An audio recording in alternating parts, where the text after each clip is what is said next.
24 ذیلحج یعنی عید مباہلہ کے اعمال کیا ہیں؟ آج کے دن رسول خدا صلی اللہ علیہ وآلہ وسلم نے نجران کے نصارہ کے ساتھ میں مباہلہ کیا، جس میں آپ کو فتح حاصل ہوئی۔ اور آج ہی کے دن حضرت علی علیہ السلام نے حالت رکوع میں سائل کو انگوٹھی دی، جس میں آئے ولایت نازل ہوئی۔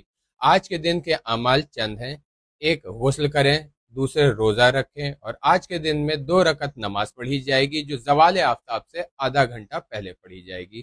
یہ کل 2 رکعت نماز ہے۔ اس کی نیت یہ ہوگی کہ میں نماز پڑھتا ہوں یا پڑھتی ہوں 2 رکعت مباہلے کی قربتاً اللہ، جس کی ہر رکعت میں سورہ حمد کے بعد 10 مرتبہ سورہ توحید کی تلاوت کریں گے، 10 مرتبہ سورہ قدر کی تلاوت کریں گے، اور 10 مرتبہ آیت الکرسی کی تلاوت کریں گے، اور پھر نماز کو تمام کریں گے۔ اور نماز کو تمام کرنے کے بعد دعائے مباہلہ پڑھیں گے۔ یہ دعا آپ کو میرے واٹس ایپ چینل پر یا انسٹاگرام چینل کے اوپر مل جائے گی، جس کا لنک میرے بائیو میں ہے، وہاں سے آپ جا کر اس کو جوائن کر سکتے ہیں۔